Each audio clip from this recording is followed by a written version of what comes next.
So I'll start this video off with Mr. Chippy's workshop because there's more room, because mine's too cluttered. So we have here a brand new old stock Gecol GT868, which is, you know, I expect you to know is a great chassis set from Taiwan. So the same innards as the Fidelity 1000, so the same bleed over box. I've never even seen a box for one of these. They did an 858, which is the 2-knob version. So, a friend of mine who's a radio ham, and also one of our trade customers for Citizens Band radio repairs, has been very lucky. Somebody he knows had these in his lockup, and he says, "Do you want them for free?" So he gladly accepted, and he's very kindly passed this one on to me for free. I said in return I'll service one of his others for free. So that will be another forthcoming attraction. So they've all got the same instruction book, so when you've scanned one you've scanned them all. This is the actual opening of this. We're going to do a double on the air test. So we're going to start off, this has been requested, that we do a before and an after on the air test. Now one of the troubles with doing broken old sets is I'd have to check that they're not illegal prior to doing a test. Well, with this I don't have to check it, it's brand new in a box. So it either works or it doesn't work. So we're going to do a double before on the air test. We're going to start with a before and then we're going to do an after. So that's what the double on the air test of the Gecol 868. And there is bound to be an improvement because it's bound to have drifted after 40 years. So this was made 1981 and I record this in 2024. So that makes it 43 years old in a box. So we're going to open it, brand new. I've genuinely not opened it, neither has the person who's passed it on to me. I'll now drop the mic on the floor. So we've got the original bracket there. So people who like to replicate brackets, there you go. And we've got the original bolts, and you can end up putting the wrong bolt in and damaging the radio. So you've got to make sure you put the short bolts in for the mounting bracket. So that's one, I nearly said political, one potential snag.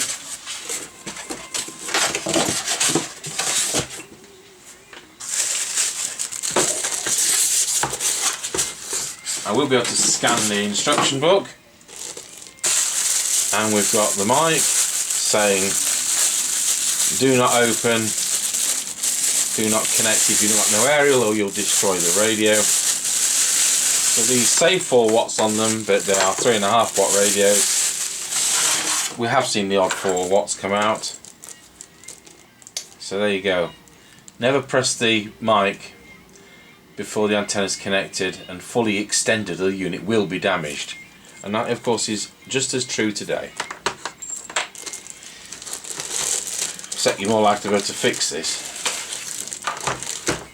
Got the original instructions. And it's exactly like all the others, just with a bit different picture. You'll find there's a beautiful translation error in this. And it talks about the dimmer control. This control is used to control the channel LED indicator dark and bright. It's not wrong in this one. In most of the instruction books it says bright instead of bright. Well, new improved. So we're going to take it out of its plastic. What's it?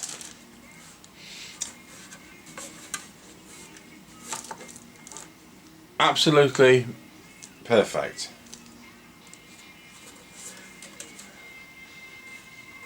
Look, it even comes with a dent already in the case. You get on this posh version, you get the external speaker socket, which you don't get on the 858s. Even the Fidelity 1000, it's 50-50 as to whether you get the extension speaker socket or not. Without the extension speaker socket, the 1.5 watts internal amplifier is inadequate. So where has the label gone which says high-low power? Is it somewhere in the bag? Or did they forget to fit it? and the serial number is 32. Oh no, it's really 326. Fantastic. So we're going to do an on-the-air test before I then move to the next stage on the bench. You're then going to see this video of me servicing the set, and then we'll do the second on-the-air test when I've finished. Now the biggest supplier of these was Maplin's. Remember Maplin's?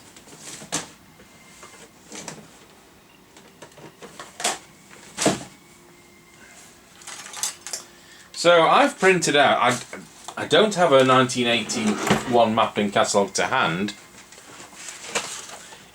If you want me to go through the Maplin magazine, this was issue 2 for January to March 1982.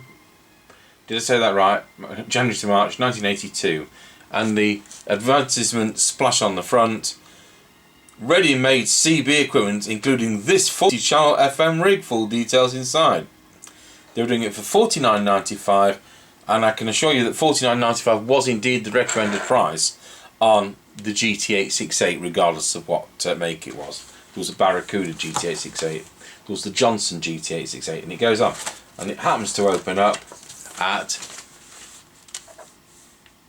and this is, I love this, a good quality CB transceiver.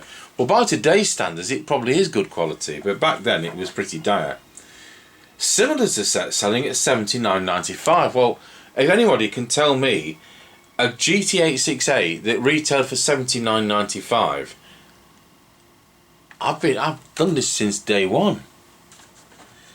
We've cut out the importers and wholesalers' margins by importing it direct, saving you up to £30. Right. All units are tested in our laboratory before dispatch. Only to see if they work, surely. So there we go. And 4 watts output. Well, we're going to see, aren't we? I reckon it'll be about 2.8. But I have seen the odd one do 4. Now, then finally, before we wrap up this video, they're selling the Altai version of the band power supply. And it has a label on the top. I've shown one of these, and I've overhauled one of these, and it says this isn't one of those band power supplies. This is the better one. So many of the lower priced power units offered for sale are very dangerous, but this unit meets the British safety standards. The unit will easily drive any CB set and all accessories, and la da da da da. 3 amp continuous, 5 amp surge. Well, they're not, are they? They're about 1.8, and when we put the extra diodes in, you get just under 3 amps. Offers short circuit protection, fitted with a fuse, and I think they had modified the fuse holder to be the square type, which is a safe type of fuse holder, but the rest of the wiring was unsheathed, and it switches to neutral, didn't it, if I remember rightly. But we will have to dig out an Altai one and do another service on an Altai power supply. So there we go, the Maplin magazine, and we can go through that if anybody's interested, and there's even got the price list for the catalogue, and they backed, Maplin's backed the Atari computers, and not sure that was the ideal one to back, but there you are. This will now carry on with the service to this radio. Right, so into my workshop, and we will look at this set. We've already done the on-the-air test for it before, and it worked fine over the 6 miles. Obviously we've no idea what power it's doing, so we're going to find out by plugging it into the test gear. Running the radio at full 13.8 volts, and this is going to be the exciting bit.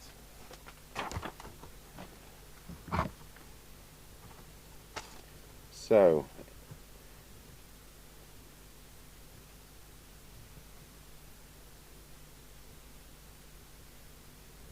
let's jot down this number.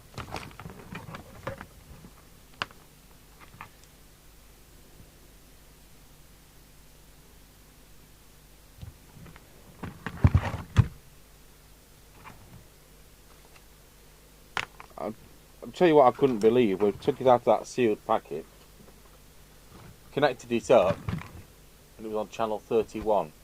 Of all the channels, it was on 31. Has that still got the plastic on it, or didn't they have plastic on them? Right, so without opening it up, we're going to go through what it's doing. I have only got 15 minutes, but at least we'll get halfway there. Picture in picture on. Transmit. I'm on the 3-watt scale. And am I plugged into the test gear? No, I'm still on the aerial, so I'm glad I remembered in the nick of time. I'm getting 2.8 watts.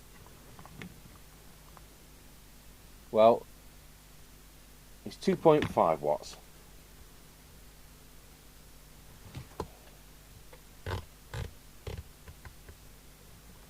Channel 40, 2.4 watts. Channel 1, 2.4 watts. It could be that it's dropped. See whether it is now on channel 20.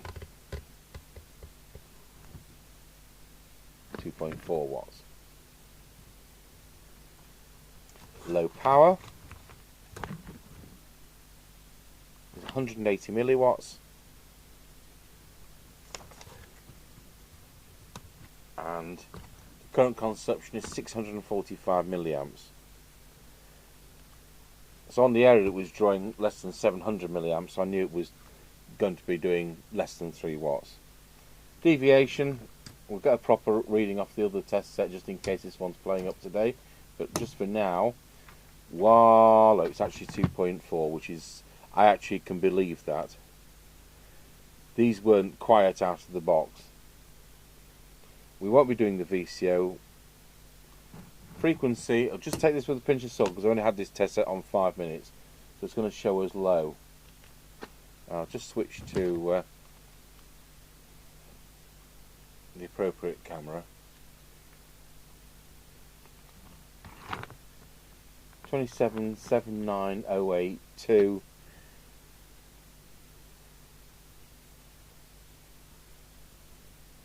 I'm not going to put those final digits in because the test set hasn't warmed up. I'm going to go through the set and we'll make a start on it, and then by the time I come back from the next thing I need to do, the test set will be at the correct temperature. So 082. So I'm going to set the signal generator to exactly the same. 2779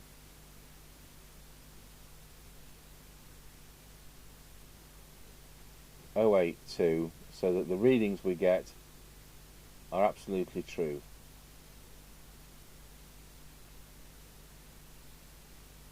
I didn't feel the set was quite as sensitive as it should have been. I had to fiddle with the squelch when he got to the Grayleys turn. But these are very sensitive sets normally. So making sure the RF gain's at full, we'll turn down the squelch and plug in the extension speaker which is connected to the test gear. And we'll have a look at the synapse.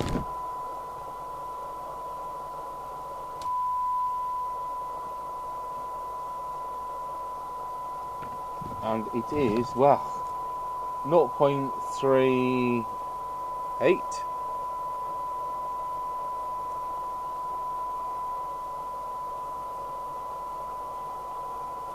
Not 0.32.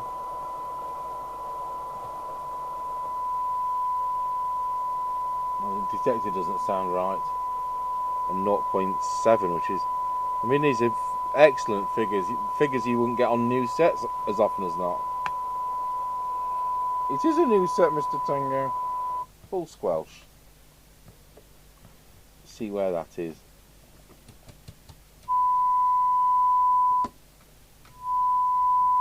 It is 135 microvolts.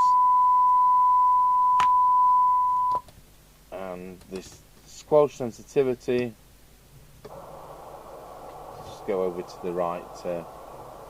I've not been showing you the right thing. We'll go over to the attenuator.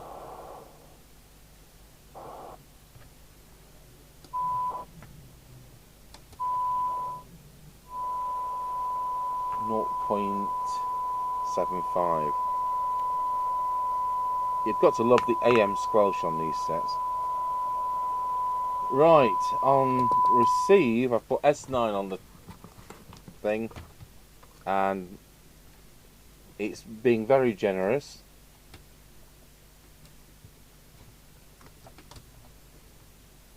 That's 9. Let's see where it is. It is S9 for 17 microvolts. Am I reading that right? No, I can't be, surely. Yes, it is. It's 17 microvolts. Instead of 100. Meter lamps working, switches are working, pots are working, sockets are working, PA's working. Oh, we haven't checked the PA. Right, now we'll just look at the transmit meter. Key it up, make sure we're back in transmit mode. And it says we're doing about 3.8 watts, which we're not.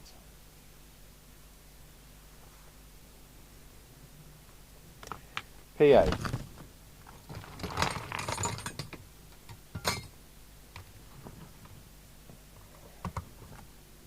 Are these one of those sets which you can't control the volume of? I can't remember. 1 2 1 2. Testing 1. Testing 1 2. Testing. The one of those sets you can't control the volume on. It's always full volume. Not well thought through. The only way to have volume control on public address is to get a microphone which has got a volume control, one of those dreadful power mics. Horse show. Right, we're going to open this brand new set, and I wonder if it still smells of brand new radio. How many of the workers have put this together are actually still alive?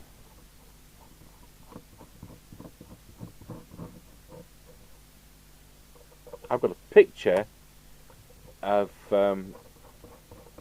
the Maxon factory, so we're moving now to South Korea. This is a Taiwanese set from Great, but I've got a photo of the production line for Maxon business radios.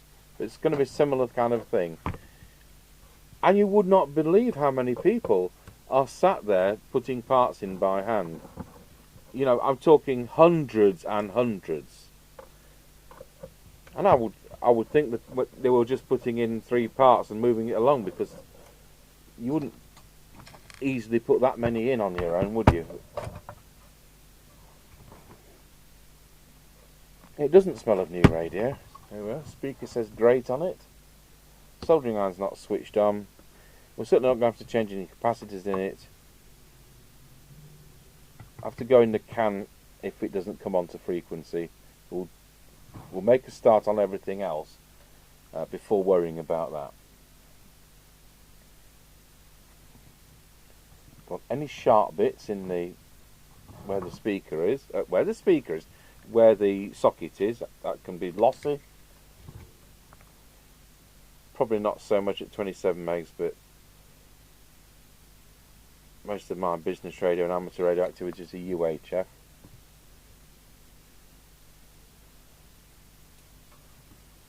Notice the speaker's half watt rated. The audio in these is 1.5 watts. I could say go figure.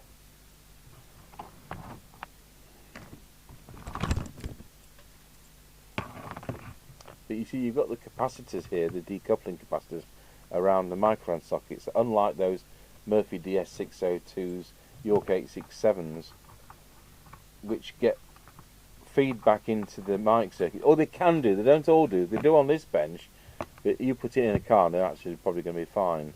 But at least it's done properly. And when you can look at this, and you know, these were really not far off as cheap and nasty as sets went. And then you look at stuff today, which a lot of the gear is just glue gunned in. I can't see them lasting 40 years. I'm trying to find my cutters. There they are. Just want to make sure there's nothing sharp.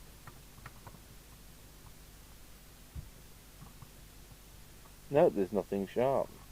I'm sure I can feel something. No, okay. So we'll go through the transmit lineup, see whether we can get a little bit more out of it. The last coil there is adjusted only with the spectrum analyzer, so we're not going to bother touching it because it's come out of the factory, hasn't it? The penultimate coil does not have a core in it. That is correct. So our transmit lineup goes back to the main meter. Here we go. Starts here.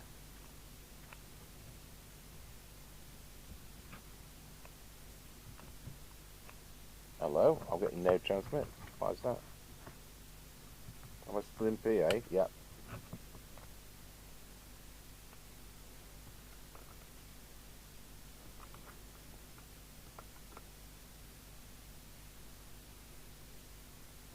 So I'm making sure I'm in the centre of the peak. Remember, we're on channel 20. It's not just the peak, but it's the centre of the peak.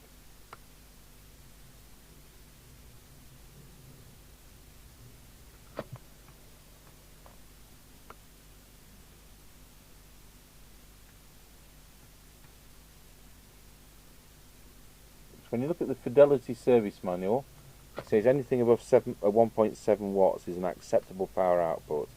This radio is already doing 2.4 watts, so you can't say it's faulty because it isn't. The resistor there on sets that are used, this doesn't count with it being a new set, if you get a bad SWR, that resistor can end up getting blackened and changing value. So just be aware, if you've only got, you know, like 1 watt output, it's sometimes that resistor. Right, we better warm this coil up.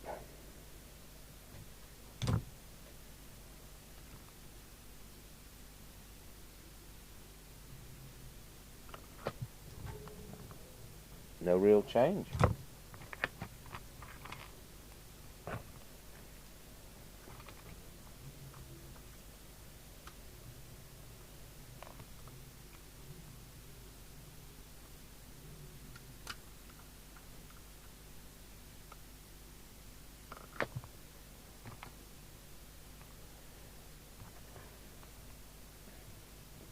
Make sure this coil here isn't stretched or is in the wrong position.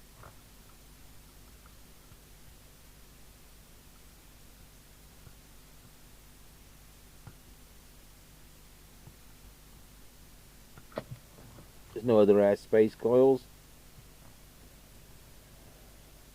There we go.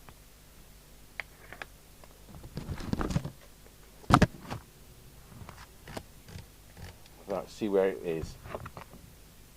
Channel 40, 2.8 watts.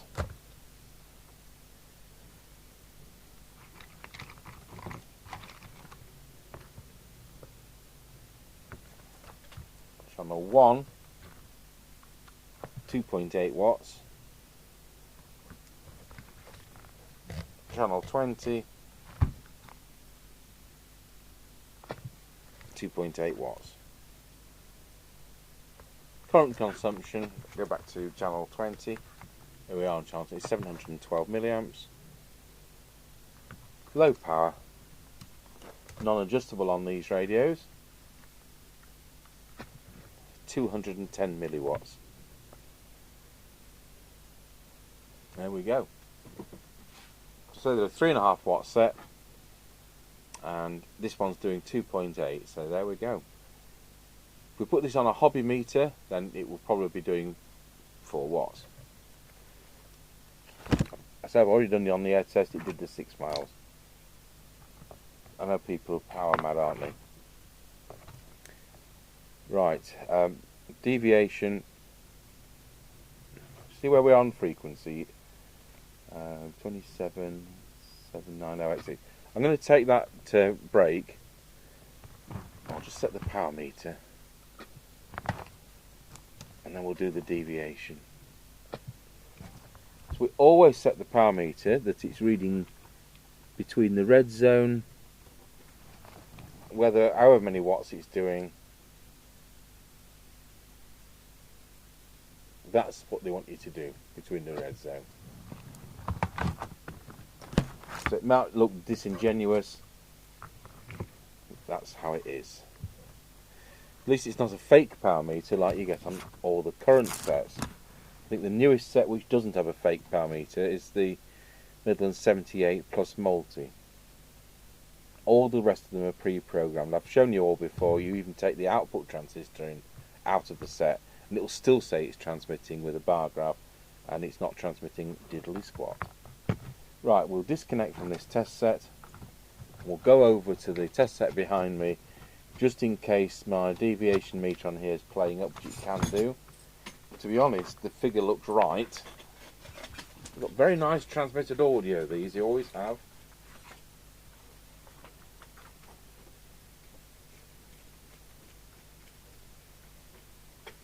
May as well switch picture in picture off because there's nothing to show. Voila. Spot on.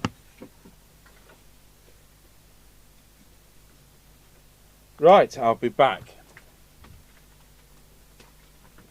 Okay, so I've just dropped the deviation a tiny little bit.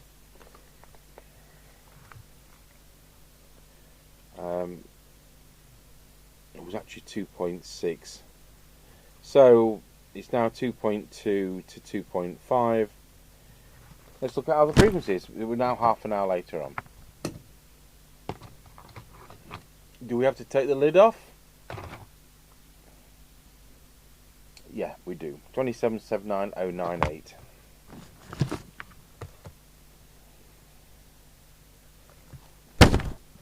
I'll pop the power off the set.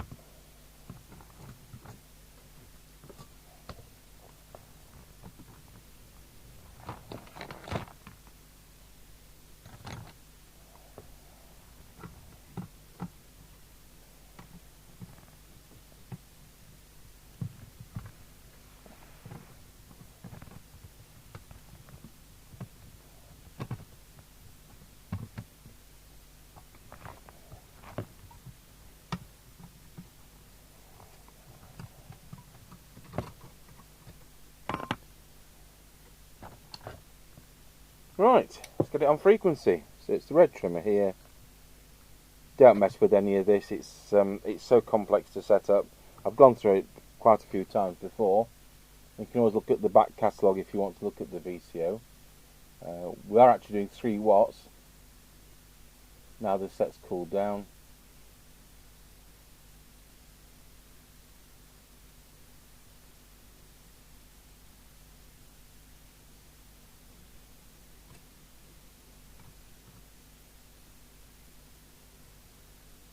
There we go. Put the lid back on that. And we'll put the precautionary solder on to stop microphony. That's when the radio transmits the rattles as it goes over the road. Some business radios are very good at that. The MX290 series from Pi Philips. Dreadful.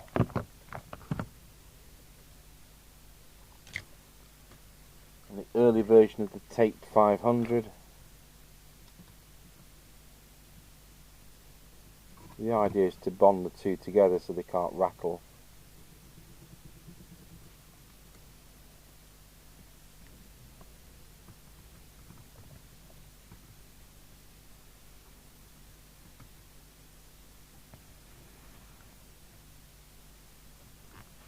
No, I think we've got it.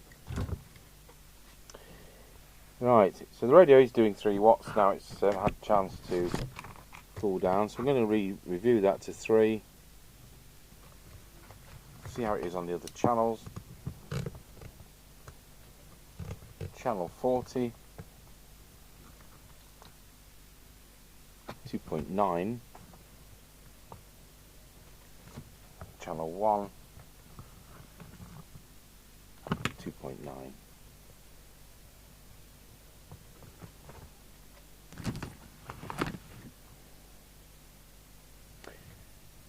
Okay, that leaves us with receive.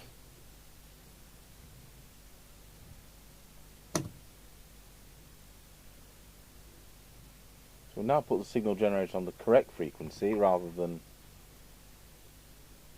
the specially set low one to suit the fact the radio was off frequency.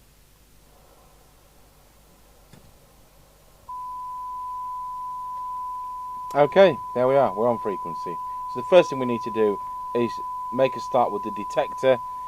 If you look at the service manual, it's a sweep generator method. I've shown that a few times using the test bench behind me, but we use the cyanide meter, it's a better result.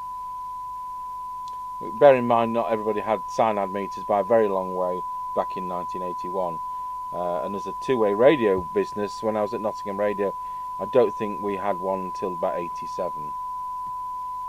Right, so we need to go over to the oscilloscope and put picture-in-picture on, which I've forgotten to do. This time it isn't a machine error, it's a me error.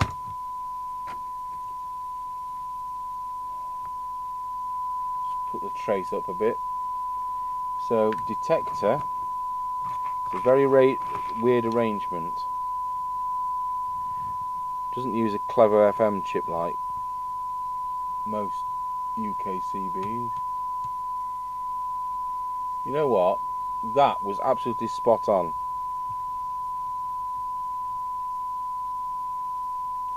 Can't tell what that's doing at the moment. Right, we'll go through the front end. So put the cyanide meter such that it's about 4 dB. It's already very sensitive. Will we gain anywhere? I don't know.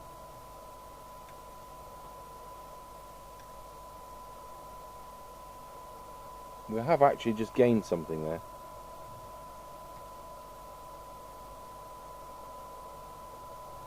We've gained something there as well.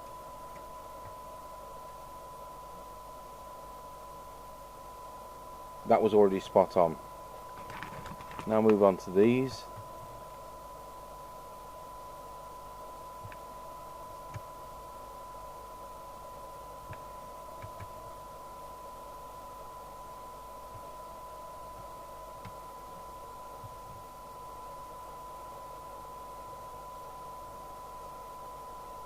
Little bit on that one, so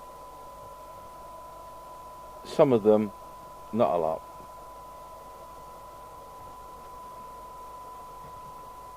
Let's see where we are now with the cyanide meter. And let's hope it's not worse. 0.35.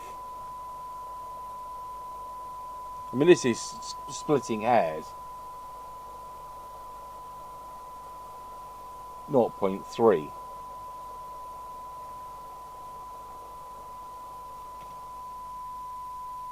And you can put this down to the fact I've got more time to do this. At a factory, it's on a conveyor belt and they probably give them 20 seconds to do it.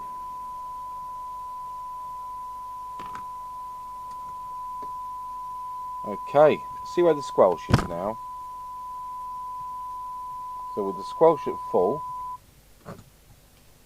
put the attenuator on the inset picture.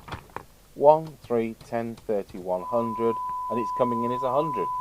So it's exactly where we want it to be. So that little alignment has actually fixed the squelch how I want it. It wasn't wrong before, but it's how I want it. The sensitivity on the squelch, I seem to recall the squelch preset is that one, and the meter's that one. I'll just do the meter while we remember, because it was quite wrong. So it won't quite set up how we'd expect it to. So at minimum, it's still being generous.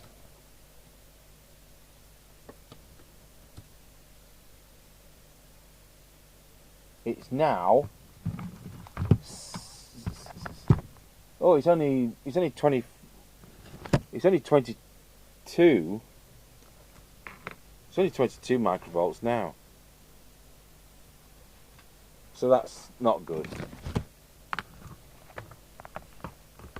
Better off with none of the mad meters anyway. sensitivity of squelch.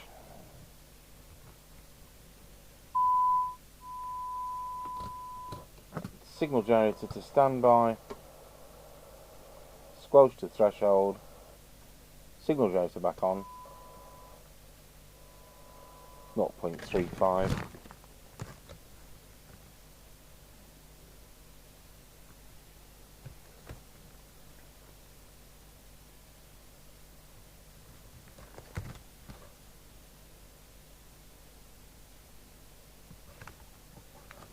Excellent.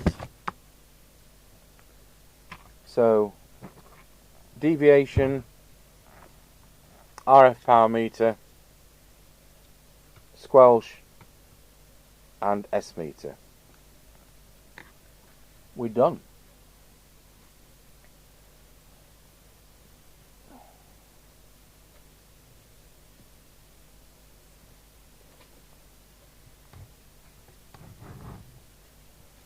So I wonder if these did come from Maplin's.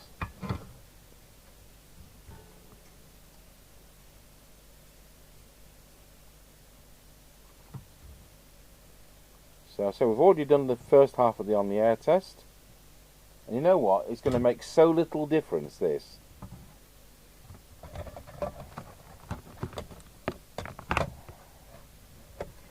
But I needed to make sure it was right.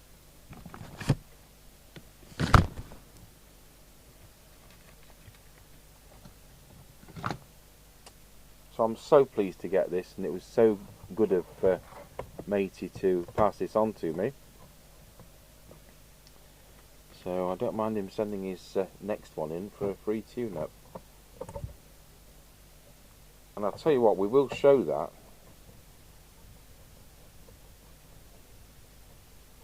I was going to do an Academy CB702 we've got, which of course is the same chassis.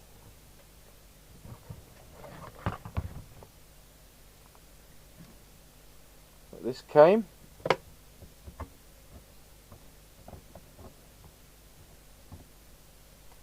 Can't get that screw to start, so perhaps the case isn't quite aligned right.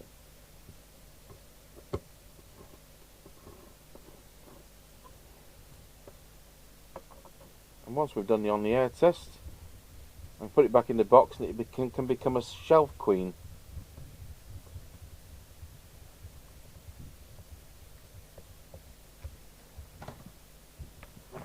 There you go. You don't see many new Gecols. Right, we'll put it on the aerial and its own speaker. Turn the test gear off. Switch picture in picture off.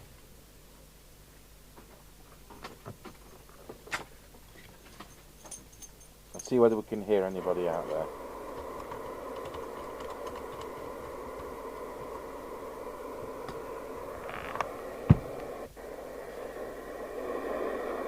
One and a Roger.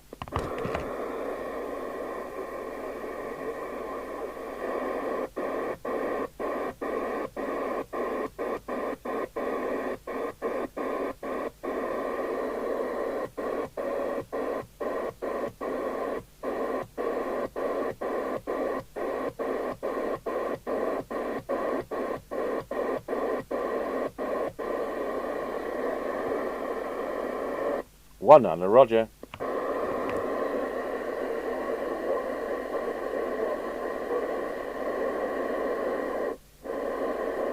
You can hear the Nottingham bad buddies out there.